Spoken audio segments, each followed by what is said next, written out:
சிறுவர் பாலியல் துஷ்பிரயோகம் செய்பவருக்கு கடும் தண்டனை வெளியானது விசேட அறிவிப்பு என்பது அந்த செய்தியாக இடம்பெடுத்திருப்பதை காணலாம். பெண் குழந்தைகள் சிறுமிகளை பாலியல் பலாத்காரம் செய்வது கடுமையான குற்றமாக கருதப்பட்டு 20 ஆண்டுகள் வரை சிறை தண்டனை விதிக்கப்படுவதைப் போலவே ஆண் குழந்தைகளை பலாத்காரம் செய்வதும் குற்றமாக கருதி இப்போது அவர்களுக்கு எதிராகவும் 20 ஆண்டுகள் வரை சிறை தண்டனை வழங்குவதை உறுதி செய்யும் வகையில் தண்டனை சட்டத்தில் திருத்தங்களை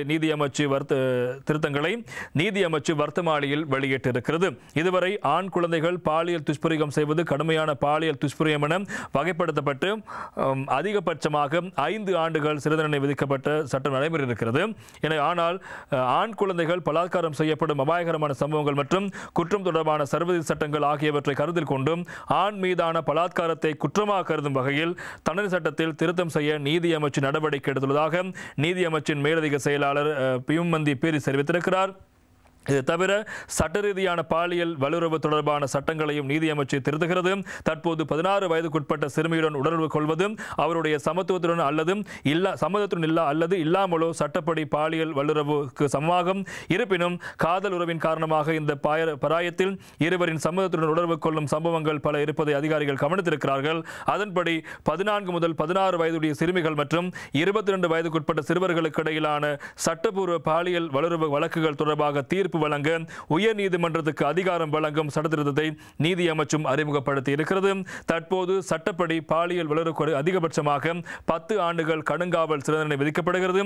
எவ்வாறாயினும் இரு தரப்பிற்கும் இடையே காதலுறவு இருந்ததாகவும் அவர்கள் சமூகத்தோடு உடலுறவு ஈடுபட்டதாகவும் நீதிமன்றம் திருப்தி அடைந்தால் குற்றம் சாட்டப்பட்டவருக்கு ஒத்திவைக்கப்பட்ட 10 ஆண்டுகள் கடுங்காவல் சிறை தண்டனை விதிக்க உயர்நீதிமன்றம் இந்த திருத்தம் உதவும் என்பதாகவும் தெரிவிக்கப்படுகிறது. எனவே 14 முதல் 16 வயதுடைய பெண்கள் மற்றும் 22 வயதுக்குட்பட்ட ஆண்களுக்கு இடையேயான காதல் உறவுகளின் விளைவாக நிகழும் ஒருமித்த உடலுறவு சட்டத்தின் அடிப்படையில் பாலியல் வல்லுறவு என்று கருதப்படுவதாகவும் நடைமுறை மற்றும் கருணை அடிப்படையில் இத்திருத்தம் கொண்டுவரப்படுவதாகவும் தெரிவிக்கின்ற விடயங்கள் முக்கியமாக இருப்பதை காலம். எனவே இந்த பாலியல் வன்முறை தொடர்பான விடயங்கள் தொடர்பான இப்போது அதிக அளவில் பேசப்படுகின்ற விடயம் இருப்பதால் இதில் சில திருத்தங்களை கொண்டு வர இப்போது நடவடிக்கை மேற்கொள்ளப்படுகிறது. பெண் குழந்தைகள் சிறுமிகளை பாலியல் பலாத்காரம் செய்வதற்கான கடுமையான தண்டனை இப்போது 20 வருடமாக இருக்கிறது. அதேபோல் ஆண் குழந்தைகள் இவ்வாறான விடயங்களுக்கு உள்ளாகின்ற போது அவர்களுக்கான சட்டங்களும் கடுமைப்படுத்தப்படுகிறது. அவர்களுக்கு எதிரான இவ்வாறான துன்புறுத்தல்களுக்கும் 20 ஆண்டுகள் கடூழிய சிறை தண்டனை சட்டம் இப்போது கொண்டு வரப்பட்டிருப்பதாக அந்த செய்திகளும் முக்கியமான செய்திகளாக இன்று தினம் பத்திரிகையில்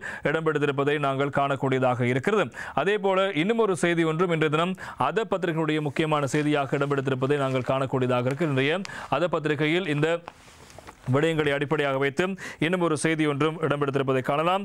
எனவே திதாஸ் விசித்துனை சிட்ட திதாஸ் விசியத்தர பிப்ரவரி 10 ವೇಳೆದ ದಕ್ವಾ ಲಮಾ ಅಪಯೋಜನಹ ಇಂಕ್ಸನ ಸಂಬಂಧයෙන් ಪೆಮಿನಿಲಿ 11,414ක් ලැබිලා வெடிமை பெமினிலி லெபி எத்தே பஸ்நாயகர பலாத்தீத் என்பதாக அந்த செய்திக்கு தலைப்பெற்றிருப்பதை காணலாம். கடந்த 2023 ஆண்டு முதல் 2024 ஆண்டு பிப்ரவரி 16 தேதி வரையான காலப்பகுதியில் சிறுவர் துஷ்பிரயோகம் மற்றும் துன்புறுத்தல்கள் தொடர்பாக 11,414 முறைப்பாடுகள் சிறுவர் அபிவிருத்தி அதிகார சபை கிடைத்திருக்கிறது.